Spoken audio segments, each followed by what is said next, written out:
Good morning, all. Miracle Rising. Happy Monday. Monday, February 23rd. I hope you all slept well. I didn't do much yesterday. I watched this one movie with Matthew McConaughey on Apple TV regarding the California fires. That's really a tragic story. And I know that there's conspiracy theories that follow those too. So sad. There's always conspiracy theories that follow catastrophic events, and given the circumstances of how the conspiracy theories seem to keep lining up with truth, it makes you wonder how many of these theories were true. You know what I mean? It's an unfortunate event. That said, I watched Baron last night. It was a good episode.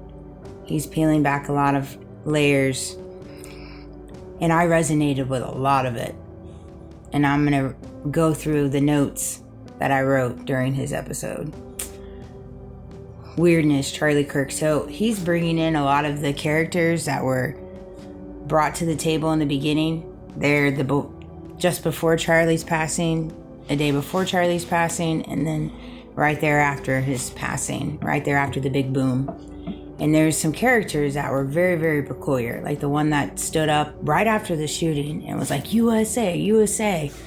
Typically, right after a shooting, you know, you're not going to stand up and say USA. You're going to be scared. You're going to be ducking. You're going to be, you know what I mean? Unless you're a part of the decoy. I mean, generally speaking, allegedly, my opinion, right?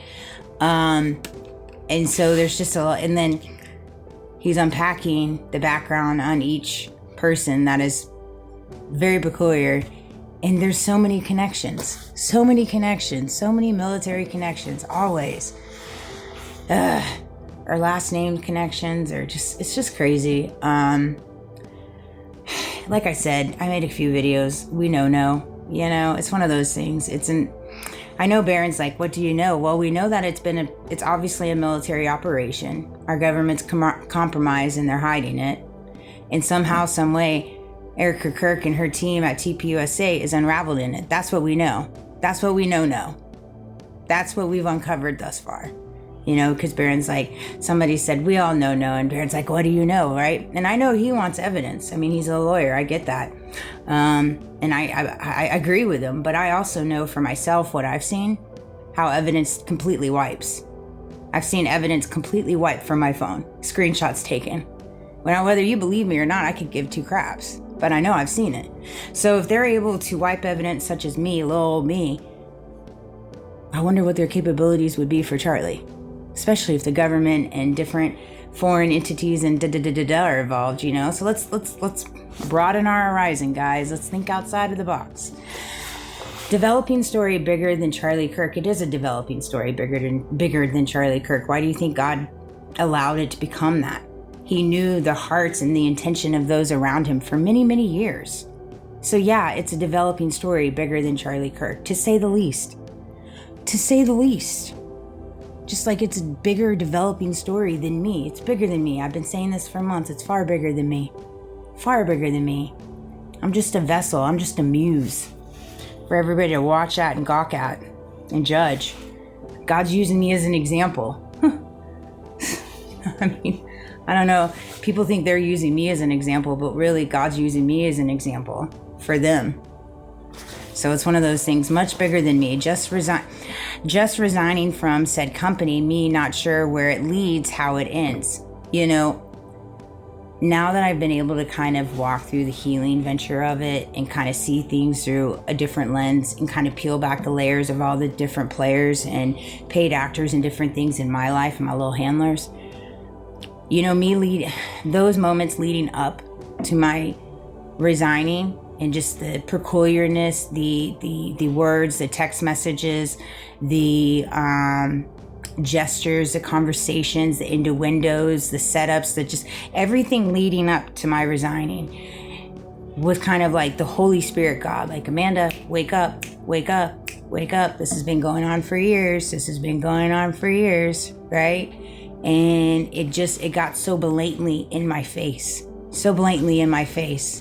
And then the actions and the words and everything following my resignation with these people were all but usual, all but legal. Nothing about this has been legal. Nothing there towards the couple years at the end. Different things and how they operated as a company weren't legal. They weren't legal. You can't legally talk to people like that. And it's crazy to me that we live in a world that this is okay. Toxic behavior and inappropriate behavior at work is okay. But I mean, we're protecting pedos. So it's like, you know what I mean? Duh, right? Like, golly. Me resigning after and leading up to it was the beginning of my awakening to see that I've been under a looking glass. Isn't that funny, Project Looking Glass? I've come to the realization that I've been under a looking glass far longer than I realized, quite frankly. There's been many people, handlers placed in my life to serve a purpose, which was for the benefit of them at the detriment of me. That's the thing, is I've always had people in my life that moved mountains to kind of handle me, swayed me, kind of siphoned from my energy. And it was always for the betterment of them at the detriment of me. And I'm sure people can kind of resonate with that, where it's like now it's like, I can pick up on things, you know. I'm not going to surround myself with people that are just siphoning from my energy, aren't being true, aren't being truly supportive. Like, yeah, I have friends, I have acquaintances, don't get me wrong, but they're friends and acquaintances. They're friends and acquaintances. I'm not unaware of the reality of what surrounds me. Like, I understand that people like to play a game and play their part, and that's fine. That's most definitely fine. I've got nothing to prove. And so if people enjoy living in a false reality, then that's cool. I'm not going to sit here and judge them by any means. I'm going to give them space to walk through the life how they do. And I'm going to create space for myself to walk through my life how I do. Whether people create space for me or not, I'm going to create it. Period. I wasn't put on this earth to be the betterment of other people at my detriment. That wasn't my destiny. Even though we live in a world that feels like they have the right to create illusions and tactics and narrations and smear campaigns and just do the most illegal stuff in the background for your detriment to hide their dirty secrets. To hide their dirty secrets of what they're a part of and they've been a part of for a long time.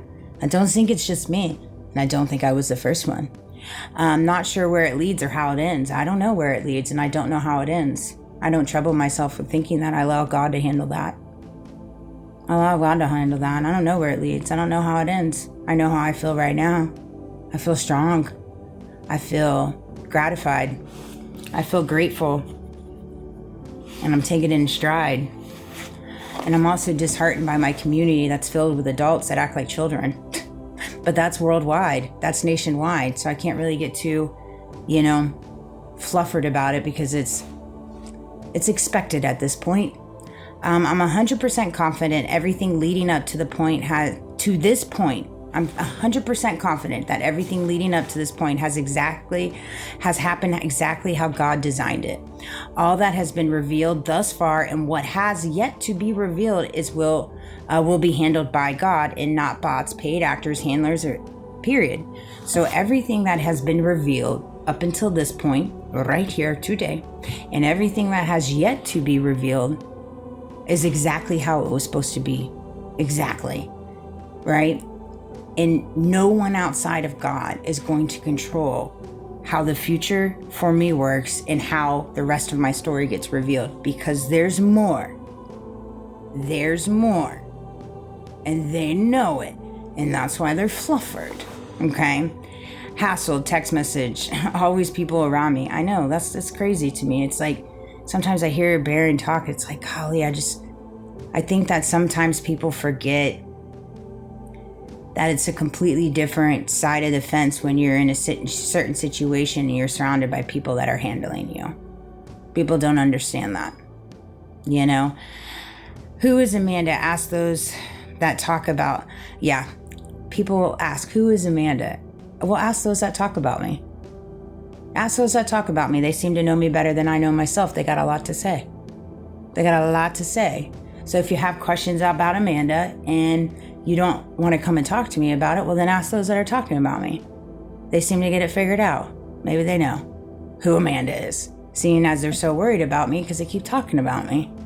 And so it's kind of one of those things. I think that you have to get to that place when it comes to gossip, when it comes to people being mean, judgmental, carrying negative